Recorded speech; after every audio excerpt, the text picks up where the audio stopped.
तो हमने पीछे पढ़ लिया था, मतलब पिछले क्लास में यहीं से खत्म हो गया था। तो आगे क्या है, मैग्नेटिक कैरेक्टर ऑफ मॉलिक्यूल। तो पैरामैग्नेटिक है, डायमैग्नेटिक है। तो इसमें क्या है, अनपेयर इलेक्ट्रॉन जो होगा वो पैरामैग्नेटिक हो जाएगा, डायमैट्रिक जो पेयर इलेक्ट्रॉन हो जाएगा वो डायमैट्रिक हो जाएगा। कुछ है नहीं ज़्यादा खास, यही है कि पेयर वाला हो जाएगा डायमैग्नेटिक, अनपेयर हो जाएगा paramagnetic. Weakly attract for magnetic field, मतलब इसका करेक्टर वीकली होता है, लेकिन इसका character weakly repelled by external magnetic field. ये वीकली अट्रैक्ट टूवर्ड्स एटेंट मैग्नेटिक फील्ड, मतलब यह वीकली अट्रैक्ट होता है, यह वीकली रिपेल्ड करता है पेयर वाला। इसके बाद बॉन्ड एनर्जी और बॉन्ड स्ट्रेंथ। देखो बॉन्ड एनर्जी और बॉन्ड स्ट्रेंथ जो होगा बॉन्ड ऑर्डर के प्रोपोर्शनल होगा, मतलब बॉन्ड ऑर्डर बढ़ेगा तो बॉन्ड एनर्जी बढ़ेगा, बॉन्ड स्ट्रेंथ भी बढ़ेगा। जब जो एनर्जी बढ़ेगा तो स्ट्रेंथ भी बढ़ेगा। हमें पता है एनर्जी नेगेटिव वाला का ज़्यादा होता है तो उसका स्ट्रेंथ भी ज़्यादा होगा। बॉन्ड ऑर्डर का फॉर्मूला पढ़े 1/2 बराबर N B minus N A, मतलब पॉजिटिव माइनस निगेटिव यानी G negative. Bond length 1 by bond order, bond order बढ़ेगा तो बॉन्ड लेंथ घटेगा। ये उल्टा मतलब डायरेक्टली प्रोपोर्शनल नहीं, 1 बाय मतलब बॉन्ड लेंथ बड़ा होता है 1 बाय बॉन्ड ऑर्डर के। बॉन्ड ऑर्डर बढ़ेगा तो बॉन्ड लेंथ घटेगा, मतलब एक बॉन्ड होगा तो ज़्यादा लंबा होगा, 2 बॉन्ड बनेगा तो कम लंबा, 3 बॉन्ड बनेगा तो और छोटा हो जाएगा। Electronic configuration of molecular orbital, atomic orbital. Configuration क्या है, 1s 2p 3 1s 2s 2p 3s 3p 4s 4d 4p, ये तो हमने शुरुआत में पढ़ लिया था। अब पढ़ेंगे हम इस चैप्टर पढ़ेंगे मॉलिक्यूलर ऑर्बिटल। तो मॉलिक्यूलर ऑर्बिटल BMO, तो BMO पता है पॉजिटिव है, पीछे हमने पढ़ा था BMO AMO, तो हमने लिखाया था क्या, देखो यहाँ पे ये लिखा था ना BMO में, तो यही अब एक थी।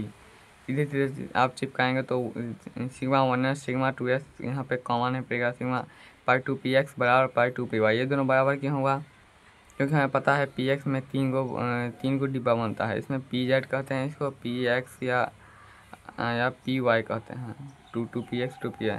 तो इसमें क्या होता है x और y दोनों को हम, मतलब इसको हम y वाला को यहाँ भी लिख सकते हैं और 2px यहाँ भी लिख सकते हैं, मतलब ये दोनों का एनर्जी बराबर होता है, इसलिए हम पाई 2px बराबर होगा पाई 2py, मतलब दोनों का एनर्जी बराबर है।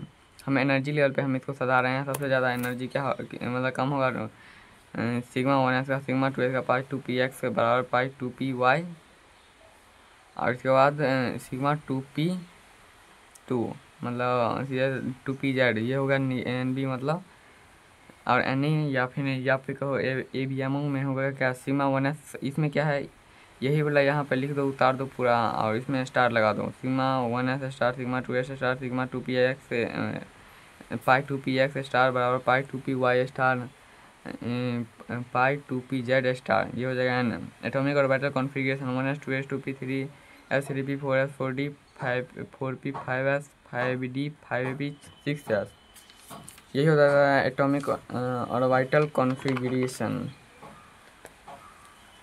आगे की बात करें तो इसमें हो जाएगा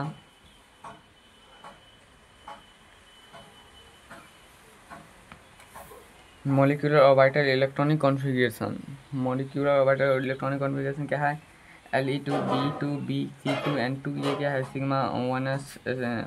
तो इसमें क्या होगा, अब पूरा एनर्जी पे क्या होगा ABMO और BMO को मतलब दोनों को जोड़ देंगे और पूरे को सजाएंगे, तो सबसे पहले क्या सिग्मा 1s मेल आएगा, इसके बाद फीमेल आएगा सिग्मा 1s स्टार, इसके बाद सिग्मा 2s, इसके बाद फीमेल आएगा मतलब स्टार वाला आएगा सिग्मा 2s स्टार, इसके बाद पाई 2px बराबर में पाई 2py और सिग्मा 2py, मतलब इसमें क्या है स्टार वाला। अब इसमें पाई 2py या पाई 2px में स्टार लग जाएगा, पाई 2px बराबर pi 2py star sigma 2pz, मतलब ये याद कर लेना है, ज़्यादा भारी भी नहीं है। मतलब ये इधर से लेकर तो लिथियम बेरिलियम बोरॉन कार्बन और नाइट्रोजन का कॉन्फ़िगरेशन करेंगे तो ये हमें लिखना पड़ेगा। ऑक्सीजन फ्लोरीन नियॉन का अगर हम कॉन्फ़िगरेशन करेंगे तो उसमें क्या होगा sigma 1s star sigma 2s star हो जाएगा ना। उसके बाद फिर इसमें लाइन बाय लाइन एकदम सही से आया, देखो sigma 1s sigma 2s star, इसके बाद फिर सिग्मा 2pz, इसमें पाई 2px बराबर pi 2py pi two p x star बराबर pi two p y star और पाई टू पी जेड। मतलब इसमें क्या है, पाई टू पी एक्स और pi two p y sigma two p z है ना, तो सिग्मा टू पी जेड पहले लिखा जाएगा और pi two p x pi two p y बाद में लिखा जाएगा। इसमें कुछ खास है नहीं, तो इसमें दही मक्खन चूरन इसमें इसके बाद सब चीज़ कॉन्फ़िगरेशन वैसे ही रहेगा। मतलब ऑक्सीजन फ्लोरीन नियॉन का कॉन्फ़िगरेशन करेंगे तो इस प्रकार करेंगे, और lithium beryllium boron carbon nitrogen का करेंगे तो इस प्रकार करेंगे।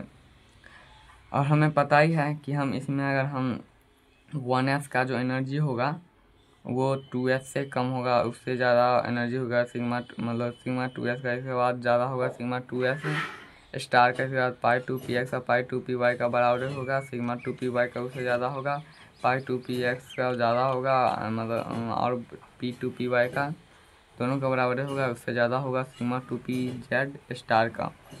तो ये हम जब हम यहाँ से यहाँ जाएंगे ना तो उसका एनर्जी लेवल बढ़ेगा।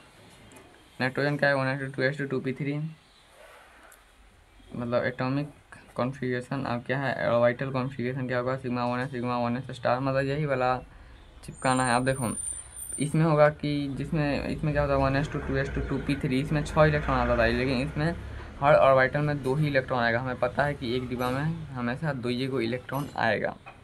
सिंपली हम दो इसमें ऊपर में यही 2 लिखा हुआ है, स्क्वायर नहीं है, यहाँ पे 2 है। इसमें क्या है sigma 1s sigma 1s star sigma 2s star pi two p x pi two p y sigma two p z pi two p x star बराबर pi two p y star sigma two p z star है। कुछ इसी प्रकार का है molecular orbital configuration. अब अपना से देख लेना, मतलब सिंपली इसमें कुछ है नहीं मक्खन कुछ भी। इसमें इम्पोर्टेंट बात अब क्या है कि ये इसमें है इम्पोर्टेंट बात, जब ये सब कॉन्फ़िगरेशन कर लेंगे अपने से, इसके बाद आएगा क्या CO2 C2 minus CO2 minus जहाँ C2 minus C2 minus 2 C2 plus C2, इसका कॉन्फ़िगरेशन करेंगे कैसे। सिंपली कार्बन में 6 होता है तो 12 को इलेक्ट्रॉन इसमें बैठा देंगे। और इसमें बात रखने योग्य बात यह है कि इसमें जो होगा ना बेरिलियम का हम जब करेंगे 10 इलेक्ट्रॉन है तो sigma 1s star sigma 2s star pi two p x pi two p y होगा ना, तो इसमें हम इलेक्ट्रॉन बैठाएंगे तो 2 कम 2 4 6 8 हो जाएगा। यहाँ पे 2 हम नहीं बैठा सकते क्योंकि हमें पता है दोनों का क्या है कि दोनों का एनर्जी सेम होता है। तो हम हुंड रूल या फिर मतलब ऑफवाग और रूल फॉलो करते हुए सबसे पहले हम पहला और वाइट मतलब एगो इलेक्ट्रॉन देंगे, फिर एगो इलेक्ट्रॉन देंगे। अगर 9 11 रहता तो यहाँ पे 2 इलेक्ट्रॉन, यहाँ पे 1 इलेक्ट्रॉन। और जहाँ पे मतलब पाई टू पी एक्स और पाई टू पी वाई है ना, तो दोनों का एनर्जी बराबर होने के कारण यहाँ पे 1 इलेक्ट्रॉन होगा, न कि इसमें 2 और इसमें 0। तो ये तो समझ गए। और इसमें महत्वपूर्ण बात एक और है कि हमने पीछे क्या पढ़ा था, मतलब पीछे हमने क्या पढ़ा था डायामैग्नेटिक और पैरामैग्नेटिक। तो जहाँ पे 1 होगा ना इसमें, तो ये हो जाएगा क्या डायामैग्नेटिक। देख सकते हैं पीछे क्या था, डायामैग्नेटिक में पेयर होता है तो ये अनपेयर है, मतलब इसमें 1 इलेक्ट्रॉन होता है, ये हो जाएगा पैरामैग्नेटिक। और जिसमें पेयर पूछेगा वो हो जाएगा डायामैग्नेटिक। सिंपली अगर हम इसमें देखेंगे तो इसका इलेक्ट्रॉनिक कॉन्फ़िगरेशन कुछ इस प्रकार हो जाएगा। इसमें अगर देखोगे तो सबसे जोड़ा में इसलिए डायामैग्नेटिक हो जाएगा। Nb अगर देखोगे Nb कौन होता है जो पॉजिटिव वाला होता है, पॉजिटिव वाला कितना है 2 4, इसके बाद 6 8, तो 8 Na मतलब जो निगेटिव वाला 2 4 हो जाएगा। तो सिंपली इसमें 4 इलेक्ट्रॉन बच जाएगा। तो इसमें का फार्मूला क्या होता था 1/2 8 - 4 तो 2, तो डबल बॉन्ड बनेगा और इस पे क्या होगा निगेटिव चार्ज होगा, मतलब इस दोनों पे होगा निगेटिव चार्ज, मतलब इसका मतलब है। इसके बाद कुछ इसी प्रकार इसमें Nb होगा 9 Na होगा 4, तो 9 में से 4 गया तो कितना होगा 5 5/2 मतलब अढ़ाई। तो अढ़ाई क्या होगा 2 पूरा बॉन्ड आएगा, क्या होगा डॉट डॉट वाला बॉन्ड, मतलब जिसे हम क्या कहते थे रेजोनेंस स्ट्रक्चर। ये रेजोनेंस बॉन्ड बन रहा है, यहाँ पे डॉट डॉट बन रहा है। यहाँ पे क्या होगा सिंपली Nb 10 होगा, Na 4 होगा तो 6 हो गया, 6 का आधा 3 को बॉन्ड बना लेगा। इसमें पता है 6 इलेक्ट्रॉन बनता है तो जाता कहाँ है, देखो 6 इलेक्ट्रॉन है तो 6 इलेक्ट्रॉन ऐसे है 1 2 3 4 5 6, तो बॉन्ड बनता है तो बॉन्ड तो 2 इलेक्ट्रॉन का एगो बनता है, इसलिए हम आधा करते हैं। इसमें क्या है C2 प्लस में कुछ इस प्रकार बन जाएगा और C2 2 को प्लस में कुछ इस प्रकार बन जाएगा। आज के लिए बस इतना ही, मिलते हैं नेक्स्ट या अगले क्लास में।